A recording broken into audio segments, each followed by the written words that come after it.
গীতা এলএলবিতে আজকের পর্বে আমরা দেখতে পাবো গীতা বড়বাবুকে ফোন করে বলে পদ্ম আপনার কাছে গেলে ওর ডায়েরিটা নিয়ে নেবেন।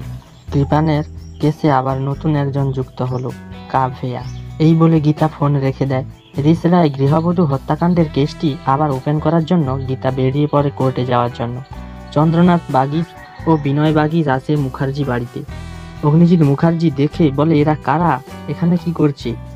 গীতা বলে, এরা রিজলাই গৃহবধূ হত্যাকাণ্ডের জন্য বিনয়বাবুর মেয়ের কেসটাতে যাতে অপরাধী সাজা পায়, তাই ওরা আমার সঙ্গে কোর্টে যাবে।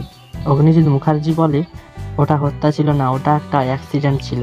গীতা বলে, অ্যাক্সিডেন্ট নয়, বিনয়বাবুর মেয়েকে খুন করা হয়েছিল, আর সেই কেসটা আজ আমি মহামান্য আদালতের কাছে বলবো ওপেন করতে। শাস্ত্রী গিনিকে বলে, স্বস্তিকের ফুলসজ্জা হয়নি, তুমি দেখবে চলো, ফুলগুলো যেমন ভাবে রাখা হয়েছিল ঠিক সেই রকমই আছে সাজানো, আসলে ওদের বিয়েটাই হয়নি। তিনি বলে স্বস্তিককে, গীতা তোমার ভাইয়ের বউ হয়, তুমি তার কথা না ভেবে তোমার নিজের কথা ভাবো। তো বন্ধুরা, রিসরায় বিনয়বাবুর মেয়ের খুনের পিছনে কিরণকান্তি বাবু আছে? আপনাদের মতামত অবশ্যই কমেন্টে জানিও। আরও নতুন নতুন আপডেট পেতে চ্যানেলটিকে সাবস্ক্রাইব করে অবশ্যই পাশে থাকুন।